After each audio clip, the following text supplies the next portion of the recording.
MTA International, reaching the corners of the earth.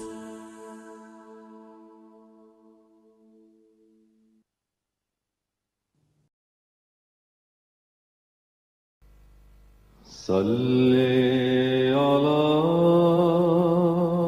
رسولنا صلی علی محمد صلی علی نبینا صلی علی محمد صلی علی کریمنا صلی علی محمد صلی علی حبیبنا صلی علی محمد صلی علی امامنا صلی علی محمد صلی علی نبینا صلی علی محمد صلی علی رسولنا صلی علی محمد صلی علی شفیعنا صلی علی محمد صلی علی کریمنا صلی علی محمد صلی علی حبیبنا صلی علی محمد صلی علی امامنا صلی علی محمد صلی علی رحیمنا صلی علی محمد صلی علی نبینا صلی علی محمد. السلام علیکم. اذان دے دیں.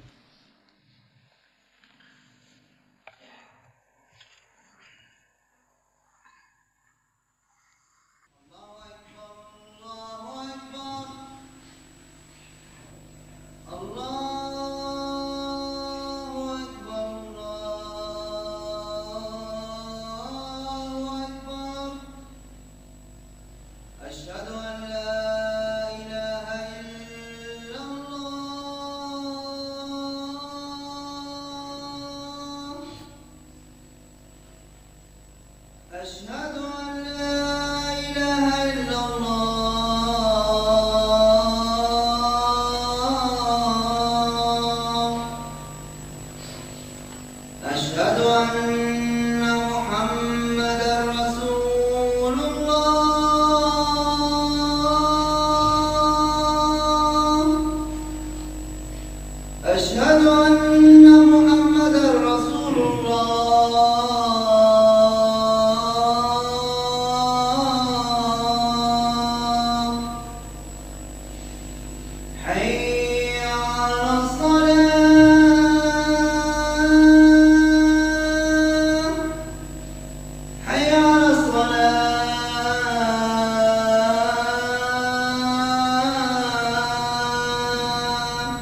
أشهد أن لا إله إلا الله وحده لا شريك له وأشهد أن محمدا عبده ورسوله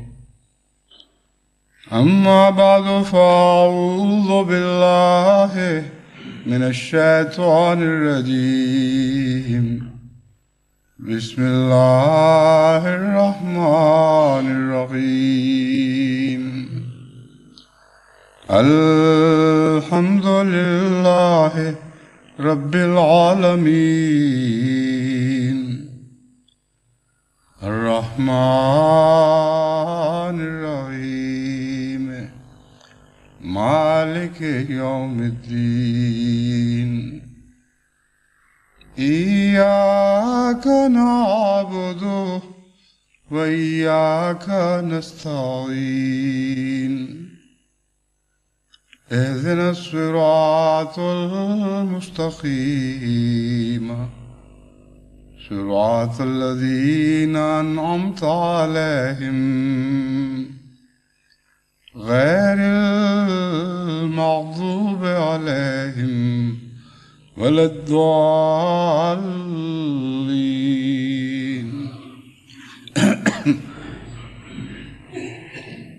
يا أيها الناس كلوا مما في الأرض حلالا طيبا ولا تتبعوا خطوات الشيطان إنه لكم عدو مبين إنما يأمركم بالسوء والفحشاء وأن تقولوا على الله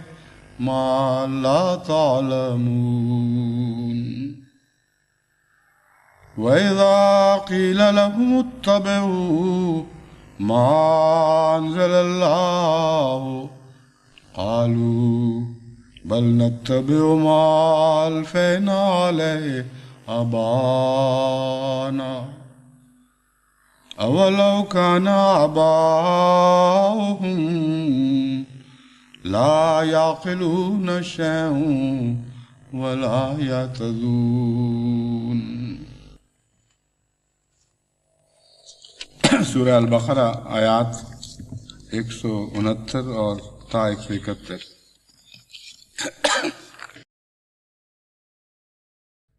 اب تو خدا تعالیٰ کے فضل کے ساتھ دنیا بھر میں ہر جمعہ کسی نہ کسی جماعت میں کوئی نہ کوئی ایسی تقریب منعقد ہو رہی ہوتی ہے کہ ان کی یہ خواہش ہوتی ہے کہ اس جمعے پر ہماری تقریب کا بھی یہ افتتاح کیا جائے یا اس کا ذکر ضرور ہو جائے. شروع میں دل رکھنے کی خاطر مجبوراً ایسا کرنا پڑے گا، مگر بالآخر یہ ایک ایسی ذمہ داری ہے جسے ادا کرنا میری طاقت سے باہر ہو جائے گا. واقعہ یہ ہے کہ خدا تعالیٰ کے فضل سے جماعتیں روز بروز ترقی کر رہی ہیں. چند سال پہلے تک جو دنیا بھر میں جماعتوں کی تعداد تھی اب اس سے تقریباً 2.5 گنی ہو چکی ہے، اور جماعتوں کے بڑھنے کے ساتھ اس قسم کی تقریبات میں بھی اضافہ ہوتا چلا جا رہا ہے. پھر جماعتی تقریبات ہیں، مجالسی تقریبات ہیں، انصار اللہ، خدام الاحمدیہ، لجنہ ماء اللہ، اطفال الاحمدیہ وغیرہ وغیرہ. تو اس لیے شروع میں تو کچھ عرصہ ضرور دلداری کی خاطر اور شوق بڑھانے کے لیے ان خواہشات کو پورا کرنا ہی ہوگا. آج مجلس انصار اللہ USA کی طرف سے یہ درخواست ملی ہے کہ کل سے ہمارا سالانہ اجتماع شروع ہو رہا ہے، یعنی ہفتے کے روز سے، اور ساتھ ہی مجلس شورا بھی ہوگی. تو اس موقع پر ہمارے لیے خصوصی پیغام دیں. پہلا خصوصی پیغام یہی ہے کہ اللہ مبارک فرمائے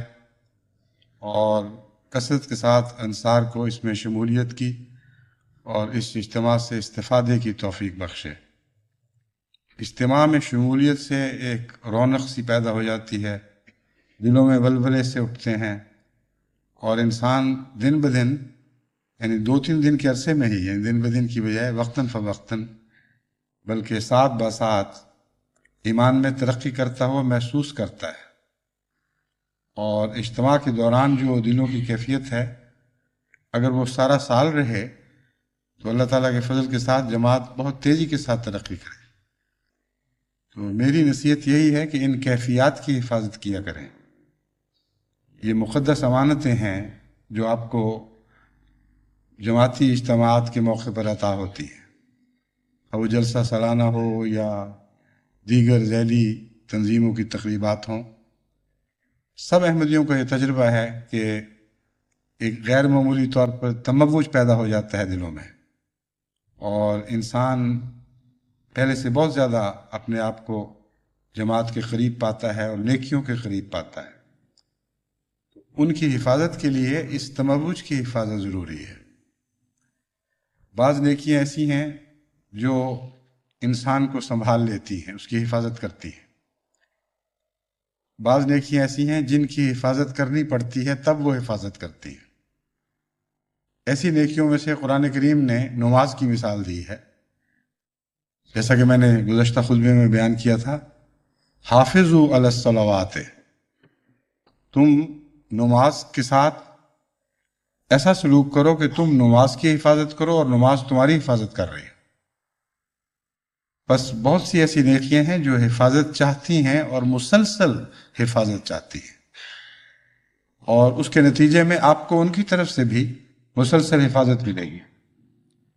اور اس کا آخری تعلق دل کے جذبے سے ہے اور ولولے سے ہے۔ اگر ولولہ جھاگ کی طرح اٹھے اور جھاگ کی طرح بیٹھ جائے، 2-3 دن کے اندر سمٹ کر وہیں جولانی دکھائے اور وہیں ختم ہو جائے، تو ایسے ولولے سے مستقل فائدہ نہیں اٹھایا جا سکتا۔ بس میں یہ سمجھتا ہوں کہ ہر ایسے اجتماع کے وقت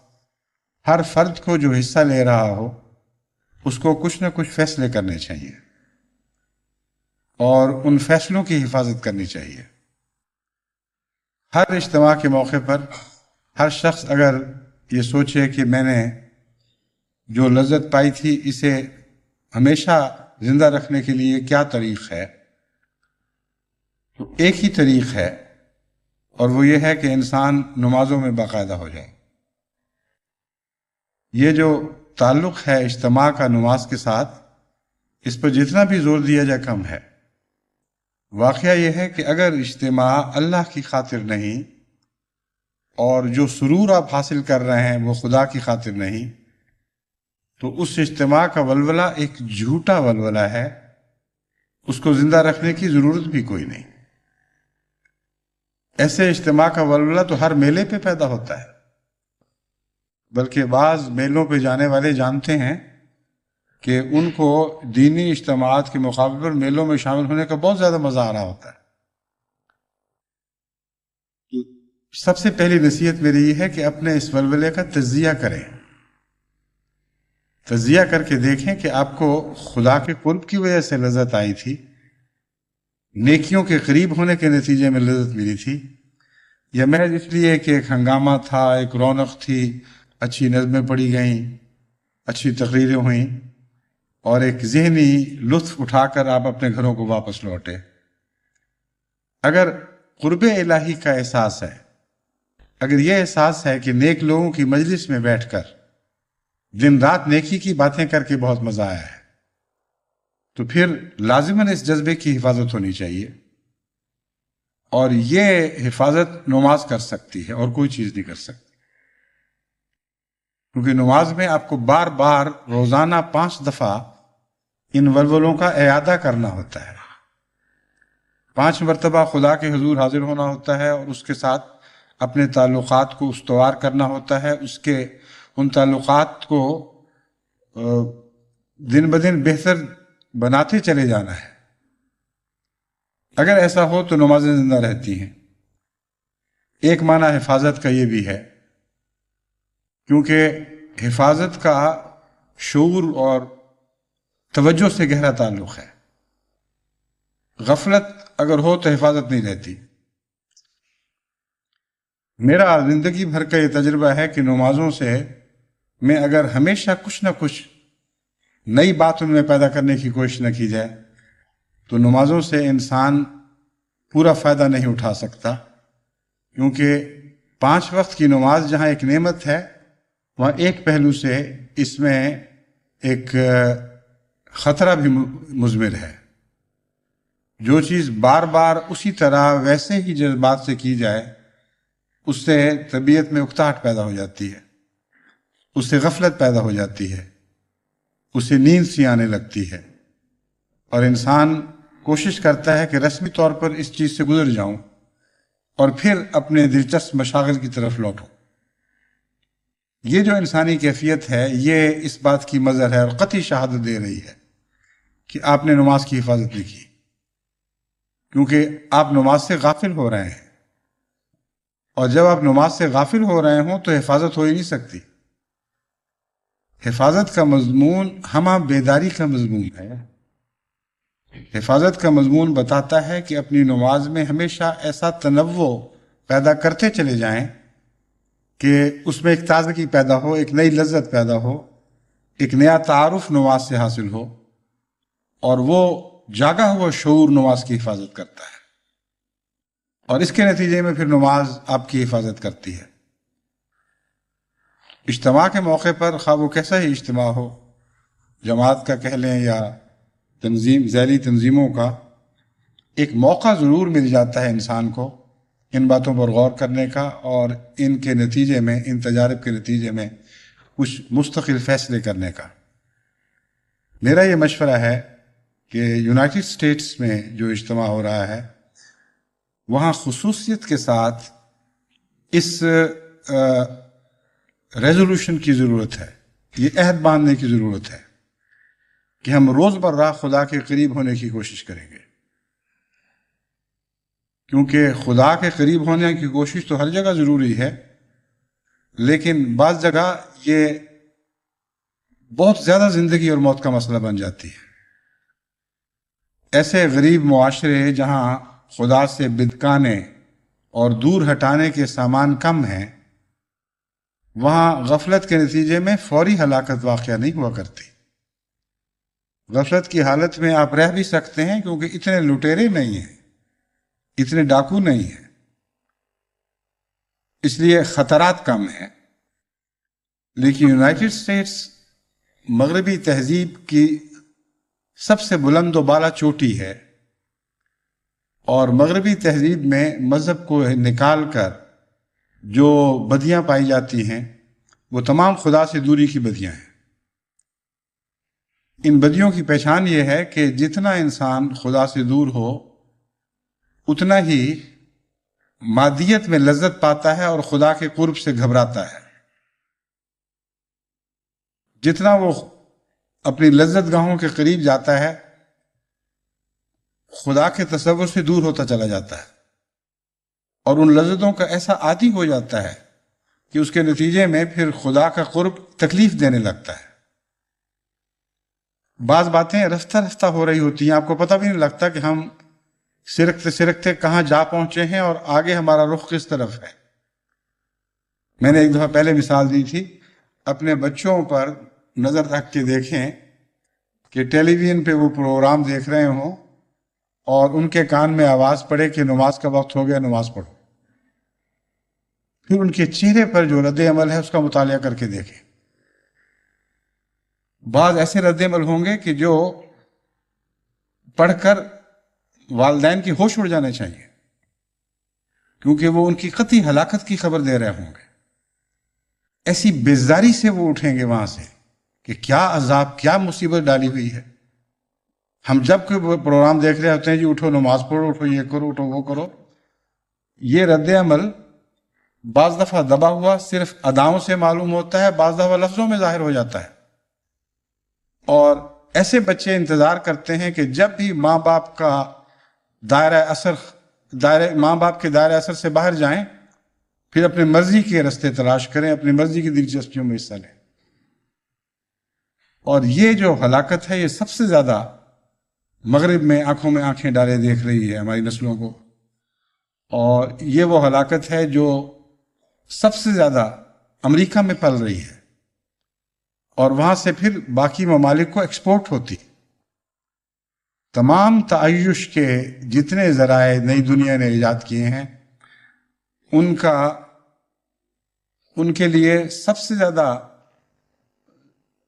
ان کی پیداوار کی سب سے بڑی منڈی امریکہ ہے۔ اس منڈی سے ہول سیل پھر یہ مال خرید کر غیر ممالک کو، دساور کو بھیجا جاتا ہے۔ یہ چند لفظوں میں جو میں نے بات بیان کی ہے، اس پر آپ غور کر کے دیکھیں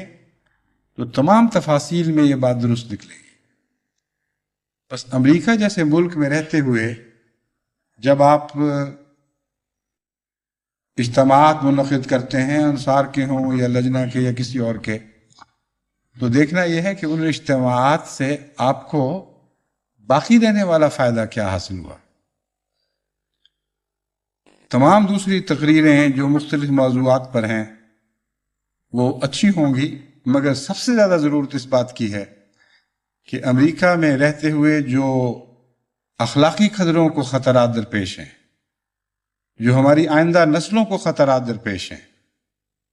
ان کو سب سے زیادہ اہمیت دیتے ہوئے سب سے زیادہ زیر بحث لایا جائے، اور اس کے متعلق ذرائع اختیار کیے جائیں، تدبیریں سوچی جائیں، ان پر دائماً عمل کرنے کے منصوبے بنائے جائیں، اور پھر وقتاً فوقتاً جائزہ لینے کا انتظام بنایا اور نافذ کیا جائے۔ یہ سارے انتظامات جو ان کا میں ذکر کر رہا ہوں، ان کا خلاصہ وہی ہے جو میں بیان کر چکا ہوں۔ قرب الہی کی کوشش کی جائے اور نمازوں کو قائم کیا جائے، اور نمازوں کو قائم کرنے میں جیسا کہ میں نے بیان کیا تھا، نماز میں ایسی لذت پیدا کرنا ضروری ہے، نماز سے ایسا تعلق باندھنا ضروری ہے کہ دیگر تعلقات اس کے مقابل پر ہیچ ہو جائیں۔ یہ اعلیٰ مقصد جب تک حاصل نہیں ہوتا، نمازی محفوظ نہیں ہے، کیونکہ اس کی نمازیں محفوظ نہیں ہیں۔ اور یہ اعلیٰ مقصد حاصل کرنے میں بڑی جد و جہد کی ضرورت پڑتی ہے۔ اس ضمن میں جو خطرات مغرب کی دنیا میں ہیں وہ مشرقی دنیا سے بہت ہی زیادہ بھیانک ہے، کیونکہ دو طرح کے فتنے یہاں بے دھڑک گھر گھر میں داخل ہو چکے ہیں، اور ہر گھر میں وہ کھل کھیل رہے ہیں اور کوئی ان کو روکنے والا نہیں ہے۔ ان فتنوں میں سے ایک مغربی آزادی کا تصور ہے۔ ایسا غیر متوازن تصور ہے، اگر اس کا تجزیہ کر کے دیکھیں تو آپ کو حیرت ہوگی کہ کیسا جاہلانہ خیال ہے، لیکن ہماری نسلوں کو اسی جاہلانہ خیال سے مذہب سے دور پھینکا جاتا ہے۔ ان ممالک میں، خصوصاً امریکہ میں، جب بچہ جوان ہو رہا ہو یا بیٹی بڑی ہو رہی ہو اور بلوغت کی عمر کو پہنچ رہی ہو، تو اس کے اسکول کی طرف سے، اس کے گرد و پیش کی طرف سے، اس کے دوستوں کی طرف سے اس کو پیغام ملتا ہے، مبارک ہو، اب تم آزاد ہو رہے ہو، اے بچوں اب تم آزادی کے قریب پہنچ رہے ہو، اور اس عمر میں داخل ہو رہے ہو کہ تمہیں کوئی ضرورت نہیں ہے اپنی ماں باپ کے اقدار کی پیروی کرنے کی، مذہبی اقدار کی پیروی کرنے کی، اخلاقی قدروں کی پیروی کرنے کی۔ یہ ساری فرسودہ باتیں ہیں۔ اس وقت تک تم پر لازم ہے جب تک تم ماں باپ کے گھر میں رہنے کے پابند ہو، جب تک ان کو کچھ اختیار ہے کہ تمہاری اخلاقی تعمیر میں کچھ کوشش کریں۔ 18 سال کی عمر پہ پہنچ گئے، اب تم آزاد ہو، جس کے ساتھ چاہو راتیں بسر کرو، جو چاہو گند کرو، جس قسم کے ٹیکے لگوانے ہیں لگاؤ، یہ دنیا چند روزہ ہے، جیسے عیش کرنے عیش کر لو، تمہیں اب کوئی پوچھ نہیں سکتا، کوئی روک نہیں سکتا، تم مادر پدر آزاد ہو۔ اب یہ لفظ جو محاورہ ہے مادر پدر آزاد ہونے کا، یہ اردو کا محاورہ ہے، بنا اس زمانے میں تھا جب کہ مادر پدر آزاد ہوتا ہی کوئی نہیں تھا، کوئی قسمت کا مارا کہیں آزاد ہو جاتا ہوگا، لیکن یوں لگتا ہے جیسے پیشگوئی کی گئی تھی، اور یہ پیشگوئی سب سے زیادہ امریکہ پر صادق آ رہی ہے۔ وہاں ہر بچہ بلوغت سے پہلے بھی مادر پدر آزاد ہونے کی کوشش کرتا ہے، نہ ماں کا اثر رہے نہ باپ کا اثر رہے، اور معاشرہ اس کو یہ دھوکہ دیتا ہے اور شیطان اس کے کانوں میں یہ بات پھونکتا ہے کہ تم آزاد ہو، اب تمہیں کیا ضرورت ہے ان پابندیوں کی۔ اس کا جھوٹ، اس آواز کا جھوٹ اور فریب ایک اور آواز سے ظاہر ہوتا ہے جو ساتھ ہی کانوں میں پڑتی ہے، اور وہ قانون کی آواز ہے۔ وہ آواز یہ کہتی ہے کہ دیکھو، بلوغت سے پہلے جو انسانوں کے بنائے ہوئے قانون توڑا کرتے تھے ان کی سزا کم ہوا کرتی تھی، ان میں پوری طرح تم ذمہ دار نہیں تھے،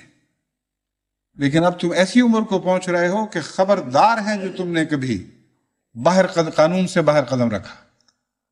ہمارے بنائے ہوئے قانون یعنی انسانی قوانین کو اتنی طاقت ہے اور اتنی عظمت ہے کہ اب بلوغت کی عمر کے بعد ان کو توڑنے کا تصور بھی کبھی نہ کرو، ورنہ پہلے اگر تمہیں قتل کے الزام میں صرف وقتی معمولی سزائیں دی جاتی تھیں اگر قتل ثابت ہو جائے تو، کیونکہ بالغ عمر کو نہیں پہنچے تھے۔ اب اگر قتل کرو گے تو عمر قید بھی ہو سکتی ہے اور بعض ریاستوں میں پھانسی بھی لگ سکتی ہے۔ تو یہ ایک اور آواز اٹھ رہی، عمر وہی ہے، وہی عمر کی ایک لکیر ہے جس سے قدم دوسری طرف جانے والا ہے۔ خدا کے قانون کے مطابق ان قوموں کا یہ پیغام ہے کہ اے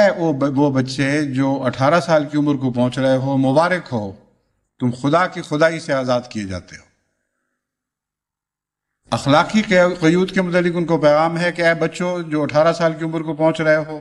تمہیں مبارک ہو کہ ہر قسم کی اخلاقی قدروں سے ہم تمہیں آزاد کرتے ہیں۔ معاشرتی اور تمدنی طور پر ان کو یہ پیغام ملتا ہے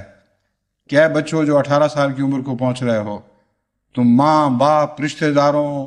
پرانی خاندانی اور روایتی قدروں سے آزاد کیے جاتے ہو۔ کوئی ضرورت نہیں ہے تمہیں اب ان باتوں کی قید کی، جو چاہو کرتے پھر۔ اور قانون کی طرف سے یہ پیغام ہے کہ ہاں، انسان کے بنائے ہوئے ہمارے ملک کے قوانین جو ہیں، خبردار جو ان کو ٹیڑھی نظر سے دیکھا۔ تو عمر ایک ہی ہے اور پیغام دو ہیں، اسی کا نام دجل ہے، اسی کا نام دھوکہ بازی ہے۔ اگر بلوغت کی عمر کا تقاضا ذمہ داری تک کی عمر کو پہنچنا ہے تو دونوں طرف برابر یہی پیغام ملنا چاہیے تھا، دونوں آوازیں یکساں اور ہم آہنگ ہونی چاہیے تھی، اور ملک کے بڑے بڑے جو بااثر لوگ ہیں یا اسکولوں اور کالجوں میں جو اساتذہ وغیرہ ہیں جو بچوں پر اثر رکھتے ہیں، ان سب کو یہی کہنا چاہیے کہ دیکھو، تم انسانی قانون کی زد میں آ رہے ہو، اخلاقی قانون کی زد میں بھی پہلے سے بڑھ کر ہو، مذہبی قانون کی زد میں بھی پہلے سے بڑھ کر ہو۔ اگر تم سچے ہو تو جس چیز کو تم سچائی سمجھتے ہو، پہلے سے بہت زیادہ ذمہ داری سے تمہیں اس پر عمل کرنا ہو۔ اس سے غرض نہیں ہے کہ تم عیسائی ہو یا مسلمان ہو یا ہندو ہو یا سکھ ہو، لیکن تم اس سچائی کو جس کو تم نے قبول کر رکھا ہے، سچائی سمجھ کے قبول کر رہے ہو۔ بس اعلیٰ انسانی قدروں کا تقاضا ہے، بلوغت کا تقاضا ہے، بالغ نظری کا تقاضا ہے کہ تم پہلے سے بڑھ کر ان چیزوں کی قدر کرو۔ لیکن آپ دیکھتے ہیں کہ اس سے بالکل برعکس دو الگ الگ پیغام دنیا کو دیے جا رہے ہیں۔ تو اجتماع کے موقع پر آپ کو یہ سوچنا چاہیے کہ آپ کس ملک میں ہیں اور اس ملک کے خطرات ہیں کیا کیا، اور ان کی نشاندہی کرنی چاہیے۔ اور یہ جو پیغام امریکہ کے لیے ہے، یہی پیغام ساری مغربی دنیا کے لیے ہے۔ بسا اوقات میں مشرقی ممالک کی خرابیوں کا ذکر کر کے ان کی اصلاح کی طرف توجہ دلاتا ہوں۔ اب مغربی دنیا میں ہونے والے اجتماع کے حوالے سے میں سمجھتا ہوں آج کے خطبے کو زیادہ تر اسی دائرے میں محدود رکھنا چاہیے کہ مغربی دنیا میں جو احمدیت کو یعنی حقیقی اسلام کو مختلف قسم کے چیلنج مل رہے ہیں، مختلف قسم کے خطرات درپیش ہیں، ان کے متعلق کس طرح ہمیں جوابی کارروائی کرنی چاہیے۔ اور طریقہ کار جیسا کہ میں نے بیان کیا یہی ہے کہ خلاصہ تو وہی ہے جو پہلے بیان کر چکا ہوں کہ خدا کی طرف واپس جانا ہوگا۔ اللہ کے بغیر کوئی حفاظت نہیں، اور اللہ تک پہنچنے کے لیے نماز سے بہتر اور کوئی وسیلہ نہیں ہے۔ ان دو باتوں کے علاوہ اب میں تفصیل سے یہ بتا رہا ہوں کہ خطرات کی نشاندہی کریں، کیونکہ قرآن کریم نے ہمیں پہلے سے متنبع کر رکھا ہے کہ شیطان ایسی طرفوں سے، ایسی سمتوں سے، ایسے لباس میں حملے کرتا ہے کہ تم اس کو دیکھ نہیں رہے ہوتے۔ بس دو ہی وجود ہیں جن کے متعلق قرآن کریم نے اس قسم کے لفظ استعمال کیے ہیں کہ وہ تمہیں دیکھ رہا ہے اور تم اسے نہیں دیکھ رہے۔ ایک خدا ہے جس کے متعلق بار بار ہمیں بتایا گیا کہ دیکھو تم نہ بھی دیکھ رہے ہو تو وہ تمہیں دیکھ رہا ہے، تم اس سے غافل نہ رہ۔ اور دوسری طرف دوسری انتہا پر یہ بتا دیا گیا کہ شیطان بھی تمہیں دیکھ رہا ہے اور تم اس کو نہیں دیکھ رہے، یعنی اکثر آنکھیں بند کر لیتے ہو۔ اس کا یہ مطلب نہیں ہے کہ اس لیے تم جو مرضی کرتے پھرو، اس کا مطلب یہ ہے کہ شعور پیدا کرو کہ تم خدا کو کے دیکھنے کا اپنے اندر احساس پیدا کر لو، اپنی فکر کی نظر سے، اپنے جذبات کی نظر سے تم بھی خدا کو دیکھنے کی کوشش کرو،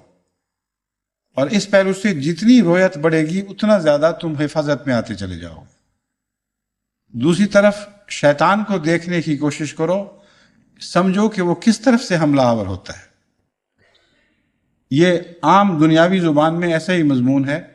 کہ تمہیں پتہ ہونا چاہیے کہ تمہاری حفاظت کے سامان کہاں واقع ہیں، کہاں تمہاری بندوقیں، کہاں تمہارے ہتھیار، کہاں تمہارے ساتھ کے مددگار، کون سے مضبوط قلعے ہیں جن میں تمہیں محفوظ ہو سکتے ہو، وغیرہ وغیرہ۔ اور دوسری طرف یہ پتہ ہونا چاہیے کہ تمہاری کمزوریاں کون کون سی ہیں، کہاں سے دشمن حملہ کر سکتا ہے، نقب کہاں سے لگ سکتی ہے، کیسے ڈاکہ پڑ سکتا ہے، کون سی غفلت کے ایسے لمحات ہیں جن میں عام طور پر انسان سو جاتا ہے اور دشمن بیدار ہو جاتا ہے۔ مضمون یہی ہے جو بیان ہوا ہے، لیکن مذہبی اصطلاحوں میں وہ باتیں کی گئی ہیں۔ بس آپ کو شیطان کے متعلق نگاہ رکھنی چاہیے کہ کہاں سے حملہ آور ہوگا۔ ان باتوں کی نشاندہی کرتے ہوئے میں نے ایک مثال دی ہے۔ ایک آپ پر اور آپ کی نسلوں پر حملہ کرے گا کہ تم بالغ ہو چکے ہو، آزاد ہو، خدا کا قانون اب تمہیں پابند نہیں کر سکتا، تمہاری خاندانی روایات کی اب کوئی قیمت نہیں رہی، جو چاہو کرتے پھرو۔ یہ جھوٹ ہے جس کا بچوں کو سمجھانا ضروری ہے۔ یہ ایسا جھوٹ ہے جس کے متعلق بہت چھوٹی عمر سے بچوں کو متنبع کرنا ضروری ہے، اور سمجھا کر ان کو ہم خیال بنانا ضروری ہے۔ ورنہ اگر پہلے سے ان کی ذہنی تیاری آپ نے نہ کی تو وہ ہاتھ سے نکل چکے ہوں گے، پھر وہ ان کی بات مانیں گے اور آپ کی رد کر دیں گے، کیونکہ غیر کی بات میں ان کے نفس کی تمنائیں ساتھ شامل ہیں۔ غیر وہ باتیں کرتا ہے جس کی طرف نفس کا رجحان اور بہاؤ ہے۔ انسان جانا چاہتا ہے اس طرح جس طرح بلایا جا رہا ہے، اور دوسری طرف وہ ہے جہاں جانا نہیں چاہتا، یعنی مشکل کام ہے، بے لذت کام ہے، ایک بوجھ ہے طبیعت پر، اور کئی قسم کی جذبات کی قربانی کرنی پڑتی ہے۔ بس خلاصتاً ہماری تربیت کے مسائل یہی ہیں۔ مزید تفصیل کے ساتھ ان پر نظر رکھنا، اور ہر سوسائٹی کی طرف سے جو خطرات درپیش ہیں ان کو پیش نظر رکھ کر پیش بندی کرنا اور سوراخوں کو بند کرنا، یہ قرآنی تعلیم ہے رابطوں کے تحت، جس کے بڑے وسیع معنی ہیں۔ یہ بھی پیغام ہے کہ جن جن ملکوں میں تم رہتے ہو، جن جن سوسائٹیوں میں تم بستے ہو، وہاں کے خصوصی خطرات کی نشاندہی کرو اور ان سوراخوں کو بند کر لو جہاں سے وہ خطرات داخل ہوا کرتے ہیں۔ جیسے چوہوں کے بلوں کو بند کیا جاتا ہے، جیسے ان سوراخوں کو بند کیا جاتا ہے جہاں سے سانپ بچھو داخل ہو جایا کرتے ہیں، اسی طرح انسانی اخلاقی دنیا کا حال ہے۔ یہ واقعتاً جانور ہیں جو آیا کرتے ہیں، فرضی باتیں نہیں ہیں۔ اللہ بہتر جانتا ہے کہ وہ شیطانی نظام کن معنوں میں کس طرح وسعت پذیر ہے کہ ہر حال میں کسی نہ کسی طرح انسان تک پہنچ جاتا ہے۔ اللہ بہتر جانتا ہے کہ کوئی ایسا شیطان ہے بھی، یعنی ظاہری طور پر الگ وجود، یا نہیں، یا ہر شیطان انسان کے نفس ہی میں ہے، ان بحثوں سے الگ یہ بات قطعی ہے کہ شیطان ہے ضروری، خواہ وہ خون میں دوڑ رہا ہو یا باہر سے حملے کر رہا ہو، اس کے حملے دکھائی دیتے ہیں اور نظر آتے ہیں، اس کے وسوسے انسان ہر روز سنتا ہے اور ہر روز اکثر ان کے حق میں جواب بھی دے دیتا ہے۔ ہر قسم کے وسوسے جو نیکی سے بدی کی طرف کھینچتے ہیں، وہ آنکھ کھلنے سے شروع ہو کر رات آنکھ لگنے تک جاری رہتے ہیں، اور پھر آنکھ لگنے کے بعد بھی وہ سلسلہ چلتا رہتا ہے۔ وہ اس طرح کہ جو لوگ بد وساوس کا شکار رہتے ہیں، بری تمنائیں لے کر پالتے ہوئے دن بسر کرتے ہیں، آنکھ لگنے کے بعد بھی، نیند کے بعد بھی ان کی خوابیں اسی مضمون کی چلتی ہیں۔ وہ جو کچھ کمی رہ گئی تھی دن کے وقت، وہ خوابوں کی دنیا میں پوری ہو جاتی ہے۔ خواب و خوابیں یاد رہیں نہ رہیں، لیکن یہ ایک طے شدہ مسلمہ حقیقت ہے کہ جیسی سوچیں لے کر انسان سوتا ہے ویسی ہی اس کو خوابیں بھی آتی رہتی ہیں، اور پہلے جو شعوری پیغام ملا کرتے تھے اب وہ تحت شعور میں پیغام ملنے شروع ہوتے ہیں، اور بعض دفعہ وہ زیادہ خطرناک ہوتے ہیں کیونکہ تحت شعور کے پیغام اور زیادہ پوشیدہ ہو جاتے ہیں۔ جیسا کہ قرآن کریم نے فرمایا ہے، شیطان وہاں سے حملے کرتا ہے یہاں سے تم دیکھ نہیں رہے۔ بس دن کی جو خیالات، دن کے خیالات ہیں، کسی حد تک انسان واقف ہوتا ہے کہ ہاں مجھے بدی کا پیغام ملا ہے، بدی کی طرف میرا رجحان ہوا ہے، لیکن ان باتوں کو سوچتے سوچتے جب آپ سو جاتے ہیں تو سوتے ہوئے جو تحت شعور میں ہلچل مچتی ہے اور تمنائیں آپ کو خاص سمتوں میں روانہ کرنے کی کوشش کرتی ہیں، آپ کو احساس ہی نہیں ہوتا کہ کیا ہو رہا ہے۔ آپ بظاہر بڑے مزے سے نیند سے آنکھیں ملتے ہوئے بیدار ہوتے ہیں اور ایک نیا دن شروع کرتے ہیں، لیکن یہ حقیقت ہے کہ وہ نیا دن بعض دفعہ رات کے بھوتوں رات کے بھوت اس نئے دن میں بھی آپ کا تعاقب کر رہے ہوتے ہیں، ساتھ چل رہے ہوتے ہیں، اور وہ دکھائی نہیں دیتے۔ اس کا مطلب یہ ہے کہ آپ کے نفس میں بعض بدیاں کرنے کے فیصلے ہو چکے ہوتے ہیں، لاشعوری طور پر ہو چکے ہوتے ہیں، آپ کو پتہ بھی نہیں کہ میرے نفس نے رات کیا فیصلے کیے ہیں، لیکن آئندہ جب آپ کو آزمایا جاتا ہے تو وہ رات کے فیصلے وہ دن کے فیصلے بن جاتے ہیں، پھر آپ شعوری طور پر وہی حکم مانتے ہیں جو آپ کا لاشعور آپ کو دے رہا ہے۔ بس یہ بہت ہی گہرا مسئلہ ہے جو قرآن کریم نے ہمارے سامنے رکھا ہے کہ شیطان وہاں سے حملے کرتا ہے جہاں سے دکھائی نہیں دیتا۔ مومن کا کام ہے کہ ان جگہوں کی نشاندہی کرے، ان کو پہچانے اور ان کے مقابل پر مستعد رہے اور تمام دفاعی منصوبے بنائے اور حکمت کے ساتھ ان تمام سوراخوں کو بند کرے جہاں سے سانپ، بچھو اور دیگر موذی جانور داخل ہوا کرتے ہیں۔ بہت سی ایسی چیزیں ہیں جو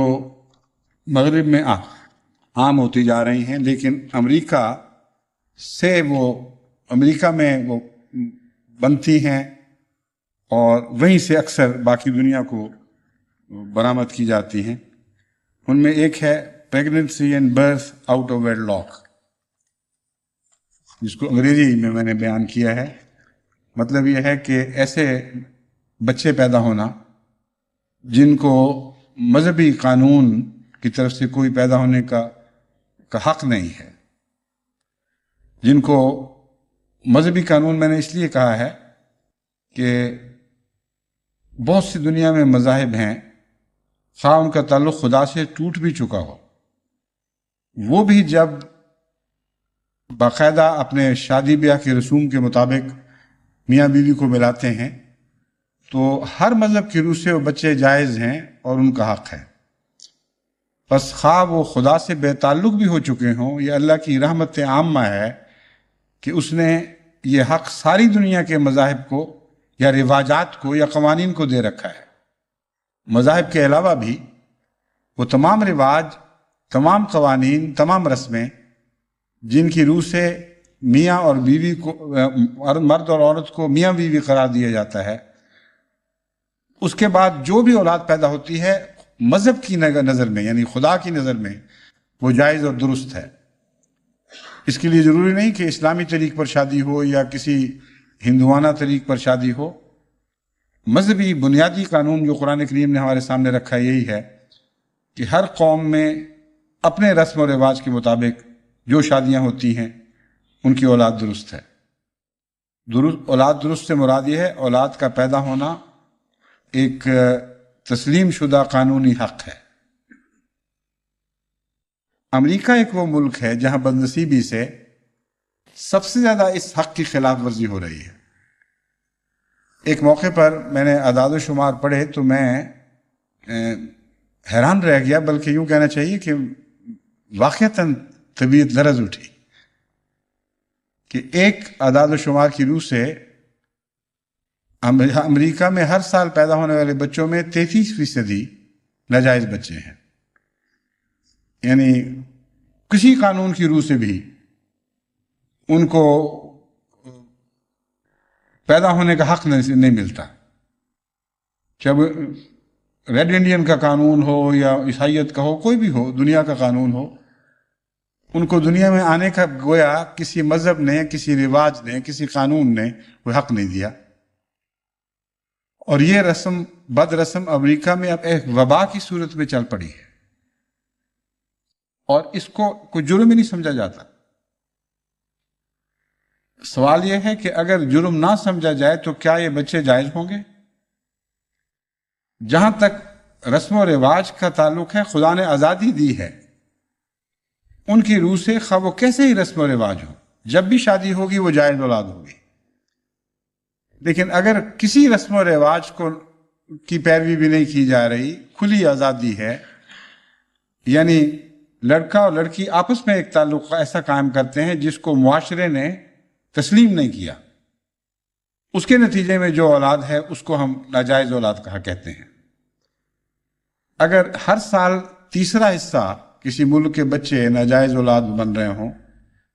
تو 3 سال، 4، 5 سال، 10 سال کے اندر اندازہ یہ لگایا جا سکتا ہے کہ ساری قوم کا خون ایک دفعہ گندا ہو چکا ہے، اور یہ کئی بار ہو چکا ہے اللہ بہتر جانتا ہے۔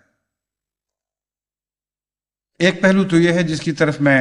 متوجہ کرنا چاہتا ہوں، عفت اور عصمت کی طرف آپ کو امریکہ میں خصوصیت کے ساتھ واپس آنا ہوگا، اور اس کے لیے بہت وسیع جد و جہد کرنی ہوگی، ایسی جد و جہد جو جماعتی حدود کے اندر محدود نہ رہے بلکہ اچھل کر باہر سوسائٹی میں نکلے۔ انصار اللہ کے لیے ایک بہت اچھا موقع ہے، کیونکہ خدام اس قسم کی جد و جہد اگر شروع کریں تو ان کے اپنے لیے خطرات لاحق ہیں۔ کئی ایسے مواقع ہوتے ہیں جہاں عورتوں کو بھی سمجھانا پڑتا ہے، ماں باپ کے پاس جانا پڑتا ہے، ایک مہم چلانی ہے جس میں تعلقات اس نوعیت کے ہیں کہ بڑی عمر کے لوگ زیادہ بہتر رنگ میں اس مہم کو چلا سکتے ہیں۔ اس لیے انصار اللہ کو میرا دوسرا پیغام یہ ہے کہ اس بات کی نشاندہی جو میں نے کی ہے، اس سوراخ سے ساری اعلیٰ قدروں کو خطرہ ہے، کیونکہ یہ دراصل اس بات کا پیغام ہے کہ آپ کی اگلی نسل کو کسی چیز کی کوئی پرواہ نہیں رہی، اور ان کی زندگی خالصتاً لذت طلبی کے لیے وقف ہو گئی ہے، اور اتنا زیادہ آگے بڑھ چکے ہیں کہ ان کو کسی کا بات کا خوف نہیں رہا، کوئی ذمہ داری نہیں رہی، کوئی جواب دہی نہیں ہے، جو چاہیں کریں اور معاشرہ اس کو قبول کر لے گا۔ ایسی صورت میں آئندہ کی ساری نسلوں کے تباہ ہونے کا خطرہ ہے، کیونکہ اس کا مطلب یہ بنتا ہے کہ سنگل پیرنٹس، یعنی ایک والد یا والدہ بچوں کی دیکھ بھال کرے، اور ناجائز بچوں کی اولاد کی صورت میں محض والدہ کے سپرد ہو جاتا ہے، اور اس نے ہی اس کی دیکھ بھال کرنی ہے، اور جیسی حالت میں وہ پیدا ہوا ہے وہ ماں اس کو اخلاقی تعلیم دے بھی نہیں سکتی، وہ اس کو عصمت کی طرف بلا ہی نہیں سکتی، اور ایسے بچے شروع ہی سے ہاتھ سے نکلے ہوئے ہیں۔ یہاں ضمناً میں آپ کو یہ بات بھی بتا دوں کہ جہاں تک میں نے قرآن کریم کا یا سنت کا مطالعہ کیا ہے، حق کے لحاظ سے خدا کی نظر میں اور اسلام کی نظر میں ہر بچہ برابر ہے، اور معاشرہ اس کو اس کے بنیادی انسانی حق سے اس لیے محروم نہیں کر سکتا کہ وہ ناجائز اولاد ہے۔ ناجائز کا تعلق ماں باپ سے ہے، ناجائز کا تعلق اس معاشرے اور سوسائٹی سے ہے جس نے وہ ناجائز کام اپنے سامنے ہونے دیا ہے۔ لیکن جو اولاد پیدا ہوتی ہے وہ بے قصور ہے، کیونکہ قرآن کریم سے پتہ چلتا ہے کہ ہر بچہ فطرت پر پیدا ہوتا ہے، اور فطرت سے مراد اللہ کی فطرت ہے۔ کہیں قرآن میں آپ کو یہ فرق دکھائی نہیں دے گا کہ فلاں قسم کا بچہ فطرت پہ پیدا ہوتا ہے اور فلاں قسم کا بچہ فطرت پر نہیں پیدا ہوتا۔ اس لیے اس بنیادی بات کو بھی پیش نظر رکھنا چاہیے۔ میں اس لیے سمجھا رہا ہوں کہ بعض دفعہ بعض احمدی والدین جن کے ہاں اولاد نہیں ہوتی، والدین نہیں کہنا چاہیے، میاں بیوی جن کے ہاں اولاد نہیں ہوتی، مجھ سے پوچھتے ہیں کہ ہم نے فلاں جگہ سے بچہ مانگا ہے، اگر وہ بچہ نکلا جس کی ولدیت ہی جائز نہیں تو پھر ہم کیا کریں گے؟ ہمارے لیے درست ہے کہ نہیں؟ تو میں ایسے سب میاں بیوی ہوں یا دوسرے لوگ ہوں، سب کو یہ سمجھانا چاہتا ہوں کہ قرآن نے ہر بچے کو ایک برابر آزادی دی ہے اور برابر انسانی قدروں میں حقدار قرار دیا ہے، اور ہر بچے کی عزت نفس قائم فرمائی ہے۔ جو اس عزت نفس پر حملہ کرتا ہے وہ جہالت سے کرتا ہے اور وہ خدا کے مقابل پر کھڑا ہوتا ہے۔ اس لیے ہر بچہ معصوم ہے، اس بات کو پلے باندھ لیں، ہرگز ایسی سوچیں نہ سوچیں یا ایسا رویہ اختیار نہ کریں جس سے خدا تعالیٰ کی طرف سے دنیا میں ظاہر ہونے والے بچے، خواہ وہ اس کے قانون کے مطابق ہوں یا غیر قانون کے خلاف ہوں، مختلف طرح کے سلوک کے محتاج سمجھے جائیں۔ انسانی قدروں میں سب برابر کے شریک ہیں۔ پھر لا تزر وازرۃ وزر اخری کا قانون ہے، ایک بوجھ اٹھانے والے کا بوجھ دوسری جان پر نہیں ڈالا جائے گا۔ لا یکلف اللہ نفسا الا وسعہا، خدا کسی جان کو اس کی طاقت سے بڑھ کر تکلیف نہیں دیتا۔ تو بچہ جو معصوم پیدا ہوا ہے اس بیچارے پر ماں باپ کا بوجھ کیوں ڈالا جائے؟ جس نے گناہ کیا ہے وہی کمائے گا، اور جو بے توفیق ہے، جس کو یہ بھی اختیار نہیں کہ میں دنیا میں آؤں یا نہ آؤں، اس معاملے میں اس کا کوئی دخل ہی نہیں ہے، اس کو کیسے خدا پکڑ سکتا ہے؟ لا یکلف اللہ نفسا الا وسعہا کا اعلان کے بعد اس کی پکڑ اور اس کا مواخذہ ہو ہی نہیں سکتا۔ لیکن معاشرے پر یہ ذمہ داری ہے کہ آئندہ ان کو واقعتاً باخدا بنانے کی کوشش کریں۔ اگر ان کے ساتھ اچھا سلوک ہو، ان سے رحمت کا سلوک ہو، ان کی تربیت کی طرف توجہ ہو، تو یہ لوگ باخدا بن سکتے ہیں۔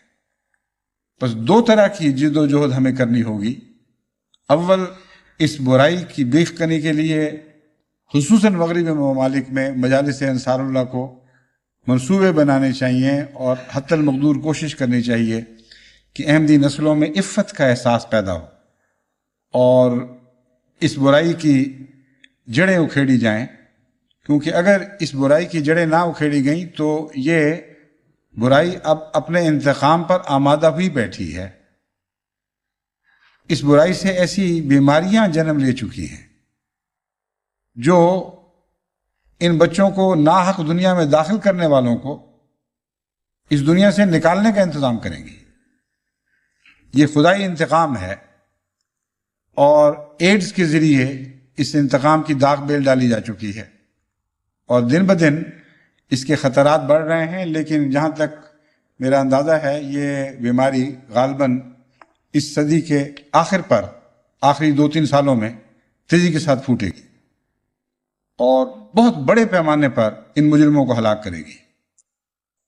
تو اس بات کو بھی پیش نظر رکھیں۔ تو جماعت احمدیہ کا فرض ہے کہ انسان کو ہلاکت سے بچانے کے لیے ہر ممکن کوشش کرے۔ پھر ایک اور فائدہ اس کوشش کا یہ ہے کہ چونکہ یہ کوشش چاروں طرف معاشرے میں کی جا رہی ہوگی، اس لیے احمدیوں کے محفوظ ہونے کے زیادہ امکانات پیدا ہو جاتے ہیں۔ وہ لوگ جو باشعور طور پر اپنے گرد و پیش کو بچانے کی کوشش کرتے ہیں، اللہ تعالیٰ کے فضل کے ساتھ وہ خود محفوظ ہوتے چلے جاتے ہیں اور کم خطرہ ہے ان کے خود ہلاک ہونے کا۔ تو ایک یہ خطرہ ہے جس کی طرف میں نشاندہی جس کی کر رہا ہوں کہ بہت تیزی کے ساتھ یہ بیماری پھیلتی چلی جا رہی ہے اور وبائی شکل اختیار کر رہی ہے، اور اس کی روک تھام کے لیے وہ تمام اقدام کرنے ہوں گے جو اسلامی معاشرے نے پہلے سے کر رکھے ہیں۔ قرآنی تعلیم نے پہلے سے ہی ایک منصوبہ بنا رکھا ہے، اس منصوبے پر عمل درآمد کا منصوبہ آپ نے بنانا ہے۔ منصوبہ پہلے سے موجود ہے۔ عورت اور مرد کے متعلق جو فاصلے ڈال رکھے گئے ہیں، جو اخلاقی تعلیم دی گئی ہے، اپنی سجاوٹ کس کے سامنے ظاہر کرنی ہے، کس کے سامنے نہیں کرنی، اور دوسرے ایسے قوانین، مثلا شراب کی مناہی ہے، بے پرد مجالس، عورت اور مرد کی مجالس کا اکٹھے لگانا، اور بے حیائی کے ساتھ گفتگو کرنا، بے حیائی کے لباس میں رہنا، وغیرہ وغیرہ۔ ایک لمبا منصوبہ ہے جو قرآنی تمدن اور تہذیب میں پہلے سے موجود ہے، یعنی قرآن کی پیش کردہ تہذیب اور قرآن کی پیش کردہ تمدن میں پہلے سے موجود ہے۔ آپ نے اس منصوبے پر نظر رکھ کر یہ منصوبہ بنانا ہے کہ اس کو دوبارہ رائج کیسے کرنا ہے۔ یہ بڑا مشکل کام ہے۔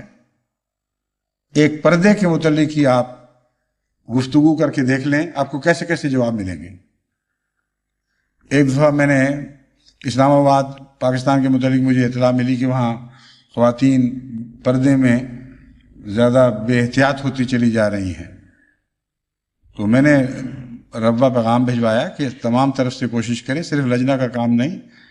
وزارت اصلاح و ارشاد، خدام الاحمدیہ، انصار اللہ وغیرہ سب مل کر مجموعی طور پر ایک مہم چلائیں اور اپنی بہنوں کو سمجھائیں، اپنی بچیوں کو بتائیں کہ اس میں کیا کیا خطرات ہیں۔ پردے کے متعلق یہ معین نہیں میں نے کیا کہ ضرور برقع پہنا جائے، مگر یہ بتایا کہ بہت سے خطبات میں عمومی روشنی ڈال چکا ہوں، پردہ اور نا پردہ ان دونوں کے درمیان ایک فرق ہے، اور وہ برقع یا برقعے کا نہ ہونا نہیں ہے، وہ فرق ایک رجحان کا فرق ہے اور صاف پہچانا جاتا ہے۔ ایک لڑکی بعض دفعہ برقعے میں بھی بے پرد ہوتی ہے اور دوسری لڑکی عام لباس میں بھی پردہ دار ہوتی ہے۔ تو میں نے ان کو سمجھایا کہ جو رجحان ہے وہ دراصل حقیقت میں پردے سے آزادی کا رجحان ہے، باقی بہانے ہیں کہ ہم برقع نہیں پہن سکتے۔ جو نظر آ رہا ہے وہ خطرات ہیں کہ ایک معاشرے سے متاثر ہو کر اس کے سامنے سجدہ ریز ہو چکی ہے ایک سوسائٹی یا بعض لوگ اس سوسائٹی کے، اور پھر وہ بہانے ہیں کہ جی برقعے میں بھی تو لوگ بے حیا ہوتے ہیں، ان کو کیوں نہیں پہلے آپ روکتے، ہماری طرف آتے ہیں اور ہم پہن بھی نہیں سکتے، اور اس قسم کی بیہودہ باتیں۔ تو میں نے ان کو سمجھایا کہ آپ بات وہ پیش کریں جس کا حقیقی جواب کوئی نہ ہو۔ پردے کی روح کے قائم کرنے کا جہاد ہے، اور ماں باپ کو سمجھائیں کہ اپنی بچیوں کو جب آپ کالجوں میں بھیجتے ہیں بے پرد اور اسی طرح ہیں جس طرح باقی معاشرہ ہے، تو ان کو خطرات ہیں، اس کے نقصان ہوں گے۔ اس مہم کے جواب میں جو تلخ باتیں پیغام پہنچانے والوں کو سننی پڑی ہیں، اس کی تلخیاں مجھ تک بھی پہنچتی تھیں باقاعدہ، اور یوں لگتا تھا جیسے انتقام لیا جا رہا ہے کہ اصلاح کی کوشش کیوں کی جا رہی ہے۔ تو ایک ہی پہلو جو صرف پردے کا پہلو ہے، اسی کے لیے اگر آپ جد و جہد کریں گے تو آپ کو پتہ چلے گا کہ کتنے صبر کی ضرورت ہے۔ ہر اچھی بات کے جواب میں ایک بری بات آپ کو سننی پڑے گی، کیونکہ جو شخص یہ فیصلہ کر چکا ہو کہ میں نے دنیا کی لذت یابی میں کسی دوسری قدر کی پرواہ نہیں کرنی، میں نے اپنے مزے کی زندگی ضرور بسر کرنی ہے، کون ہوتا ہے میری آزادی کو روکنے والا؟ جب آپ اس کی بھلائی کی باتیں اس سے کہتے ہیں تو وہ غصہ کرتا ہے، وہ ناراض ہوتا ہے، وہ بھڑکتا ہے آگے سے، وہ سمجھتا ہے کہ میری آزادی پر بھی حملہ کیا گیا اور میری عزت پر بھی ہاتھ ڈالا گیا۔ یہ ہوتا کون ہے مجھے سنبھالنے والا، مجھے سمجھانے والا؟ بس نصیحت کا کام بہت ہی مشکل کام ہے، اور جتنا مشکل کام ہے اتنا ہی زیادہ حکمت اور سلیقے کی ضرورت ہے۔ بات کہنے کے انداز میں فرق ہو جاتا ہے۔ بس یہ نہیں ہے کہ آپ نے محض ایک پیغام ہے جو آگے پہنچا دینا ہے۔ یہ سوال پیدا ہوگا کہ کیسے پہنچایا جائے، کن لفظوں میں بات کی جائے، کیا براہ راست پیغام پہنچایا جائے یا کسی اور ذریعے سے پہنچایا جائے؟ مثلا ایک بچی کو آپ کسی ایسی حالت میں دیکھتے ہیں اور خدام الاحمدیہ یا انصار اللہ یا لجنہ کی طرف سے اس کو یا ماں باپ کو پیغام مل جاتا ہے کہ آپ کی بچی فلاں حالت میں دیکھی گئی، تو کیا آپ کا خیال ہے کہ اس سے فائدہ ہوگا؟ ہرگز نہیں۔ بچی بھی بھڑکے گی، ماں باپ بھی بھڑکیں گے، غصہ پیدا ہوگا، نظام کے خلاف مرافرت کی ایک مہم چلائی جائے گی۔ وہ کہیں گے تم اپنی بچیاں پہلے سنبھالو، ہم نے دیکھی ہوئی ہیں تمہاری بیٹیاں بھی، وہ فلاں یہ کرتا پھرتا ہے اور فلاں یہ کرتا پھرتا ہے، اور جو اندر ہو رہا ہے وہ سب کچھ ہمیں پتہ ہے۔ یہ ٹکسالی کے جملے ہیں جوابی حملے کے، یہ ضرور سننے پڑتے ہیں۔ تو اصلاح کی مہم چلانا کوئی معمولی بات نہیں ہے، اس میں غیر معمولی حکمت کی بھی ضرورت ہے اور غیر معمولی صبر کی بھی ضرورت ہے۔ حکمت سے اگر منصوبہ بنایا جائے تو اللہ تعالیٰ کے فضل سے فائدہ پہنچتا ہے۔ چنانچہ میں کوشش کرتا ہوں جب بھی مجھے کسی گھر کے متعلق اطلاع ملے معین کہ فلاں گھر ہے اس میں یہ خرابیاں پیدا ہو رہی ہیں، تو مختلف ذرائع سے سمجھا کر ان کو کہ یوں آپ نے یہ کوشش کرنی ہے، ان کو تاکید کرتا ہوں کہ اس ذریعے سے فلاں ذریعے سے اس احتیاط کے ساتھ اس گھر کو سنبھالنے کی کوشش کریں، اور اللہ تعالیٰ کے فضل کے ساتھ الا ماشاء اللہ اتنا حیرت انگیز طور پر مثبت نتیجہ ظاہر ہوتا ہے کہ دل اشش کر اٹھتا ہے، اشش کر اٹھتا ہے کلام الہی کی سچائی پر، جس میں فرمایا گیا فذکر ان نفعت ذکرہ، نصیحت کر اور یاد رکھ نصیحت اگر حقیقی ہو، سچی ہو، محمد رسول اللہ جیسی کی نصیحت جیسی ہو، وہ ضرور فائدہ دے۔ بس بہت بڑی مہم ہے جو ہمارے سامنے ہے، اور مغربی معاشرے کی صرف ایک ہی برائی میں نے ابھی بتائی ہے، بہت سے ایسے رجحانات ہیں جو سخت مولک ہیں، بعض ان میں سے بڑے ہیں، بعض چھوٹے ہیں، لیکن بڑے اور چھوٹے ایک قسم کی مخلوق سے تعلق رکھتے ہیں، ان کی ایک قبیل ہے، ایک خاص طرز کے وہ اخلاق کی بد اخلاقیاں ہیں جو ایک دوسرے کو طاقت دیتی ہے، اور بظاہر دیکھنے میں بعض دفعہ ایک چھوٹی سی علامت ظاہر ہوتی ہے اور آپ سمجھتے ہیں کہ اس سے کیا فرق پڑتا ہے، یا جو جس شخص میں ظاہر ہو رہی ہے وہ سمجھتا ہے اس سے کیا فرق پڑتا ہے۔ میں نے دیکھا ہے جب نوجوان بچیاں یہ فیصلہ کر لیں کہ ہم نے بدکنا ہے اور قوانین یا اخلاقی قدروں سے باہر نکلنا ہے، تو ان کی بالوں کے انداز میں، ان کی کپڑوں کے انداز میں چھوٹی چھوٹی تبدیلیاں ہوتی ہیں، اور ہر نظر اس کو پہچان سکتی ہے۔ اگر آپ یہ کہیں ان کے ماں باپ کو کہ اس کے بال ایسے تھے، تو ماں باپ بھڑک کر کہیں گے تم کون ہوتے اس کے بالوں کو متعلق، اس کا حق ہے جس طرح مرضی رکھے۔ آپ کہیں اس کے کپڑے ایسے تھے، کہتے ہیں تم کون ہوتے اپنی بیٹیوں کے کپڑے سنبھالو، خبردار جو ہماری بیٹیوں کے کپڑوں پہ بات کی۔ یہ طریقہ نہیں ہے سمجھانے کا۔ علامتیں سچی ہیں، انہوں نے جو پیغام دیا وہ ضرور سچا ہے، لیکن ماں باپ کو سمجھاتے وقت محبت اور ہمدردی اور گہرے درد کے ساتھ علیحدگی میں ان کو کہنا ہوگا کہ آپ اپنے بچیوں کی حفاظت کریں، ہمیں تکلیف ہوتی ہے، آپ کا فکر ہے، آپ کو صدمہ پہنچے گا۔ اور صرف ایک نہیں، اور کئی انداز ہیں، پھر ساتھ اس کے لیے دعائیں کرنے کی بڑی ضرورت ہے۔ بعض نوجوان خدام مجھے یہاں اجتماعات پر بھی ایسے ملتے ہیں جو نئے نئے جماعتی کاموں میں شامل ہو رہے ہوتے ہیں، کسی کے کان میں گوندا لٹکا ہوا، کسی کا آگے سے بٹن کھلا ہے، اور خاص طور پر بال دکھائے جا رہے ہیں۔ اور امریکہ میں تو یہ بھی رواج ہے کہ اگر چھاتی پہ بال نہ ہوں تو وگ لگ گئے ہیں، نئی قسم کے وگ بن گئے ہیں، اور وہ سمجھتے ہیں کہ یہ ایک خاص علامت ہے مردانگی کی۔ مردانگی کی علامت کیا ہے اور کس کے لیے ہے؟ معصوم بچیوں کے لیے ایک پیغام ہے کہ ہم حاضر ہیں، ایک پیغام ہے کہ ہم تمہیں اکسانے کے لیے بھی حاضر ہیں۔ اب دیکھنے میں ایک بندہ ہے چھوٹا سا، دیکھنے میں ایک بٹن کھلا، اس سے کیا فرق پڑتا ہے؟ لیکن یہ سارے وہ شیطان کے بھیس ہیں جہاں شیطان عام آدمی کو دکھائی نہیں دیتا، مگر اگر پہچاننے والی نظر ہو تو اس کو صاف دکھائی دیتا ہے۔ اب ایسے شخص کو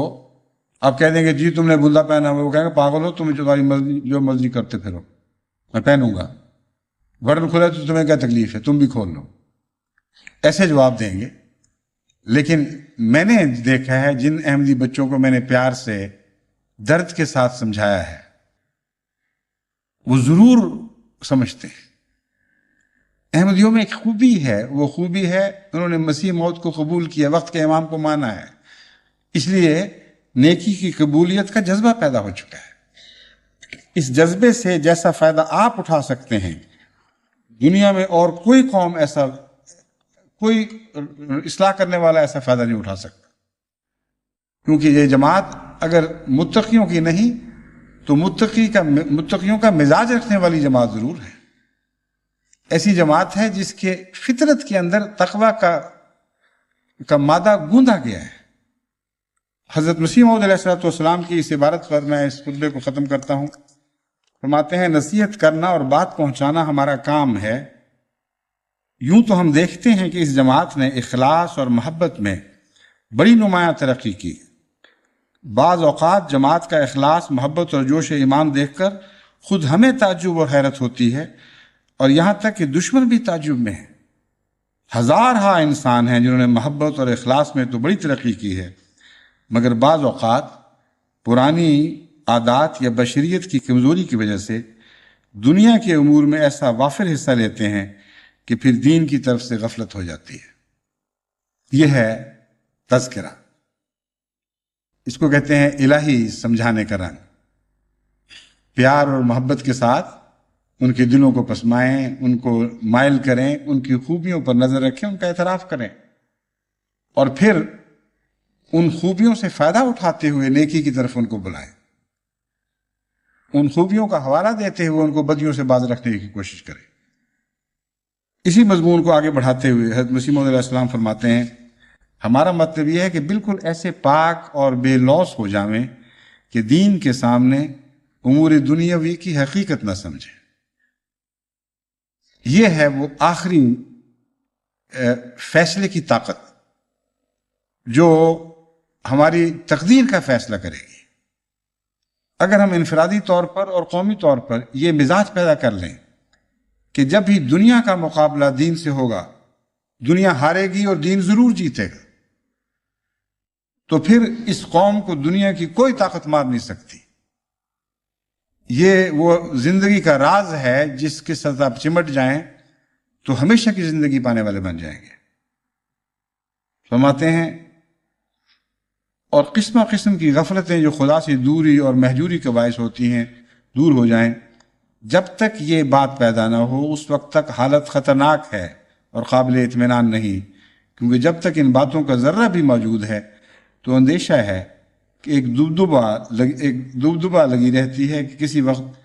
یہ باتیں زور پکڑ جائیں اور باعث حبط اعمال ہو جائیں۔ جب تک ایک قسم کی مناسبت پیدا نہیں ہوتی تب تک حالت قابل اطمینان نہیں ہوتی۔ تو میں سمجھتا ہوں کہ حضرت اقدس مسیح موعود علیہ السلام نے جس طرح فرمایا ہے، جماعت میں تقوی، نیکی، حسن کا مادہ موجود ہے۔ اس وقت اگر نصیحت کرنے والے حضرت مسیح موعود علیہ السلام کا انداز اختیار کرتے ہوئے نصیحت کریں تو ان کو بہت کچھ فائدہ حاصل ہو سکتا ہے۔ بہت سے بدکے اور دور جاتے ہوئے احمدی نوجوان یا ان کے والدین واپس آ سکتے ہیں۔ اور آج کل جب کہ ٹیلی ویژن کے ذریعے تمام دنیا میں خطبات نشر ہو رہے ہیں، اطلاعیں یہ مل رہی ہیں کہ جماعت میں پہلے سے بڑھ کر ولولہ پیدا ہو گیا ہے۔ بڑے جوش اور شوق کے ساتھ بڑے بھی اور چھوٹے بھی کثرت سے آتے ہیں، اور اسی ذکر پر میں اس بات کو اب ختم کرتا ہوں، کیونکہ اب کثرت سے شکوے آ رہے ہیں کہ پہلے آپ ہمارے متعلق باتیں کیا کرتے تھے، ہم کیا کرتے ہیں، کس طرح دیکھتے ہیں، کیا ہوتا ہے، بڑا مزہ آیا کرتا تھا، اب ایک دو خطبوں سے آپ نے ذکر نہیں کیا۔ تو شکوہ دور کرنے کے لیے دو باتیں بتا دیتا ہوں۔ ایک تو ایک شخص نے بتایا کہ شوق کا یہ حال ہے کہ بچے بھی بڑی سنجیدگی سے اس جمعے کا انتظار کرتے اور اپنے پروگراموں کو اس کے مطابق ڈھالتے ہیں۔ اس نے کہا میں نے ایک گھر میں فون کیا تو بچے سے کہا کیا حال ہے، اس نے کہا ماں باپ تو ابھی آئی نہیں، مگر کل چونکہ جمعہ ہے اور صبح ہم نے جلدی، امریکہ کی بات ہے، صبح جلدی خطبہ سننا ہے، اس لیے میرا چھوٹا بھائی ابھی سو چکا ہے اور میں فوراً سونے جا رہا ہوں، میرے پاس زیادہ باتوں کا وقت نہیں ہے۔ تو اب وہ بچے کو پتا تھا صبح جلدی اٹھنا ہے اور خطبہ سننا ہے۔ یہ علامت ہے کہ خدا نے نصیحت کے لیے ان لوگوں کو ہمارے قریب کر دیا ہے۔ اس وقت فائدہ اٹھائیں، اس وقت نصیحت سے ان کو ہمیشہ کے لیے اپنا بنا لیں۔ دوسرے ایک جرمنی سے خط آیا ایک خاتون کا، کہ میں اپنے بچے کی ایک پیاری سی ادا بتاتی ہوں کہ ایک خطبے کے موقع پر غالباً رسول اللہ صلی اللہ علیہ وسلم کے ذکر پر آپ کی آنکھوں سے آنسو جاری ہو گئے، تو میرا بچہ دوڑا ٹیلی ویژن کی طرف اور جیب سے رومال نکال رہا تھا۔ میں نے کہا یہ کیا کر رہے ہو؟ اس نے کہا میں آپ آنسو پہنچنے جا رہا ہوں۔ تو یہ جو نئی نسل ہے اس ٹیلی ویژن کے خطبات کی برکت سے ایک عجیب انقلابی دور میں داخل ہو چکی ہے۔ یہاں سے نصیحتیں شروع کریں، ان کو اپنائیں، ان کو اسلامی قدروں کے قریب کریں، اور جو بڑے نسبتاً نرم ہو رہے ہیں اور پہلے سخت دل تھے، اس موقع سے فائدہ اٹھاتے ہوئے ان کو نصیحت کریں۔ تو میں یقین رکھتا ہوں کہ انشاءاللہ تعالی امریکہ میں جماعت احمدیہ کم سے کم پہلے اپنے تمدن و معاشرے کو اسلامی بنانے میں کامیاب ہو جائے گی، اور اگر ایسا ہوگا تو باقی امریکہ کے لیے بھی امید ہو سکتی ہے، ورنہ کوئی امید کا پہلو باقی نظر نہیں آتا۔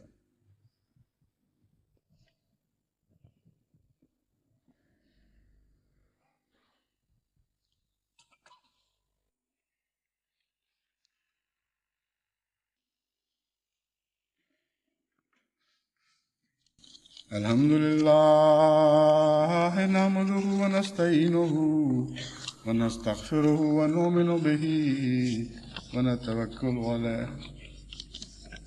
ونعوذ بالله من شرور أنفسنا ومن سيئات أعمالنا من يهده الله فلا مضل له ومن يضلله